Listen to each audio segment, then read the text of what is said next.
Yesterday, evil made a promise.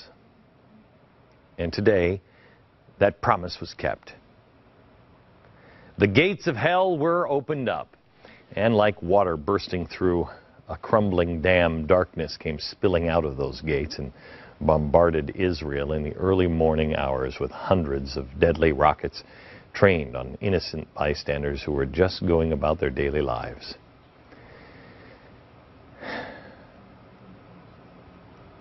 It has begun.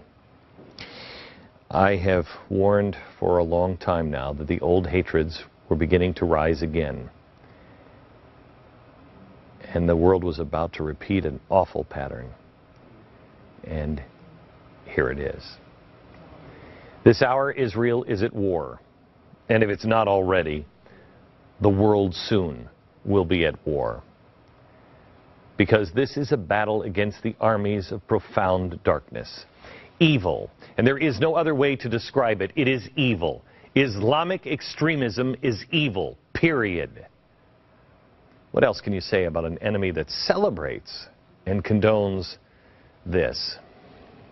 This is one of the several children and young infants who were wounded in the attacks which began in the wee hours of the morning and killed at least 3 Israeli citizens who once again awoke to the familiar sound of missile alarms and were forced to grab their children and their families and head to a safe room in their house. If there is no safe room, they hurriedly packed up and ran to the nearest bomb shelter. And if there's no bomb shelter, well, you just hope and pray. It's very hard to imagine what life is like in Israel for America. I didn't understand Israel until I went there. You think in a way that people live in constant fear, but they don't. I think it's the opposite. They live in constant courage, constant strength. Looking up at the sky, not to marvel at its beauty or see what the weather is doing, but to patrol the horizon for any sign of smoke trails and enemy rockets on the way. When we were over in Israel and we did our first night for Restoring Courage, we as foolish Americans lit off fireworks, and the crowd didn't know that we had fireworks, and boy, almost all of them hit the ground. I realized how much we take for granted. You just never know. Is this time going to be you, or will it be our children on the news? The latest in the horrific of unending line of innocent civilians unable to escape the reign of terror. The fear became reality for 3 Israeli families this morning. In fact, you saw the headline. This is from CBS. Israel says 3 killed in rocket fire from Gaza after assassination. Oh, that's it. 3 killed. Those headlines are written and maybe consumed. But nobody sees the people. Instead of reading the news, let me just tell the story of the 3 killed. Let's start with Mira. Mira and her husband Samuel. They just put their 4-year-old son and 2 little girls to bed last night. And they stayed up a while later before nodding off themselves. Mira, I would imagine, didn't sleep very well last night. After all, most pregnant women don't. Mira had recently returned to Israel because the health care in Israel is far better than it is in India. And with 1 baby on the way, obviously they wanted the best. That morning, they were preparing to attend a memorial service where they would be honoring the memory of this Israeli couple who were tragically killed in the 2008 Mumbai, India terrorist attacks. Mira and her husband, they had an awful lot in common with those victims. They were both involved in the Jewish community outreach in India. But little did they know, in a very short period of time, they were about to have even more in common with him. It was just a few minutes before 9 this morning. Every Israeli's worst nightmare became a reality for Mira and Samuel. The alarm sounded. They were in their apartment. They began preparing to evacuate when a rocket from Gaza made a direct hit on their apartment and blew the building and concrete walls to pieces. This is one of the rockets. When I was over in Gaza, rockets were fired while I was there. This is the shrapnel of one of the rockets that was fired that day that I was there. Imagine one of those coming into your apartment building. Well, that's what it looked like. Samuel was stunned. Samuel was wounded, covered in rubble, wounded by shrapnel, but he was still alive. Put yourself in his shoes just for a second.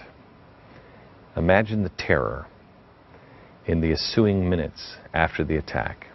The terror of not hearing any of your family members, frantically searching the rubble of your home, not knowing if your wife or your children are hurt or even alive, hoping and praying, please, dear God, just let me hear the voice of one of my children saying, Daddy.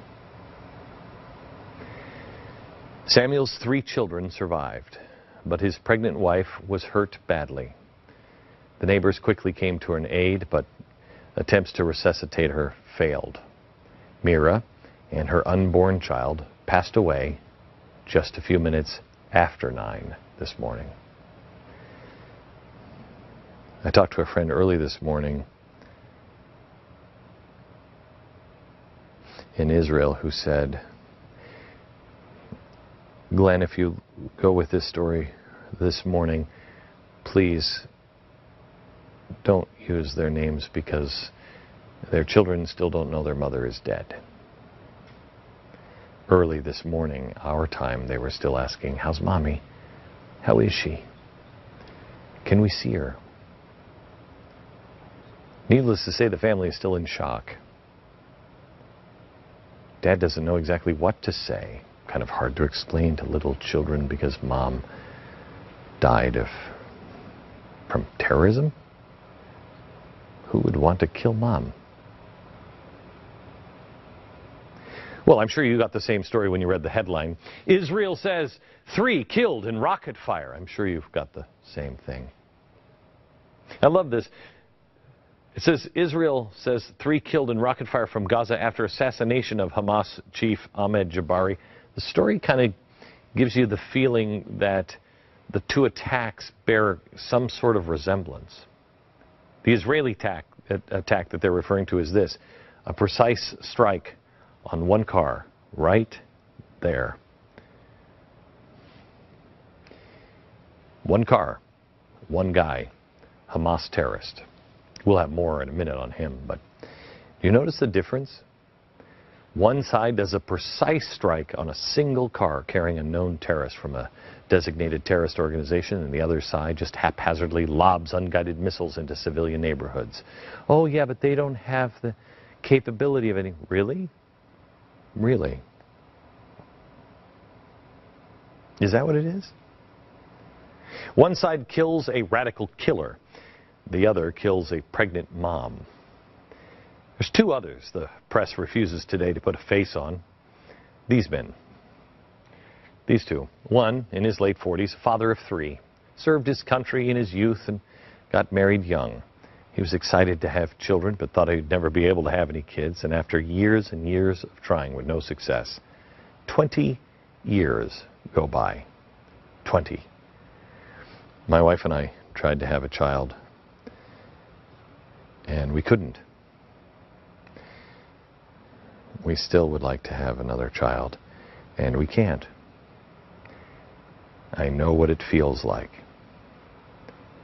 He went for 20 years.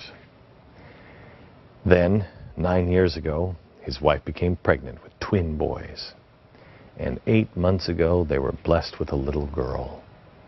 He waited 20 years, all that time. He died last night. He won't see his boys grow up. He won't be there for them. Teach them. Show them how to be a man.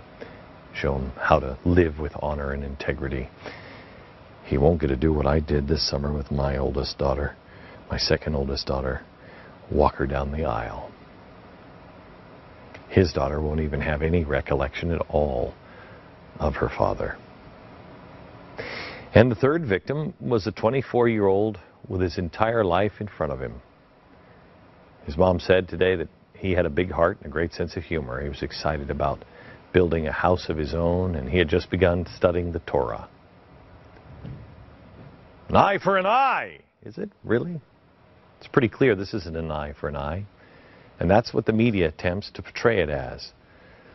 They have the entire story out of whack. They always have. It should be fairly obvious who's on the side of truth, yet Hamas pushed this picture of a dead child. I saw this morning and I thought, oh my gosh, look at that.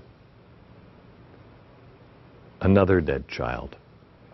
It was all over social media today.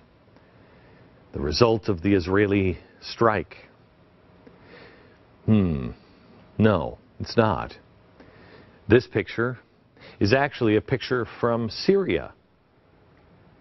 How do you know? Well, easy. Here it is. Syria's civil conflict in pictures. It's slide number 2 from a slideshow of Syria's civil conflict from October 16th. So how did that happen?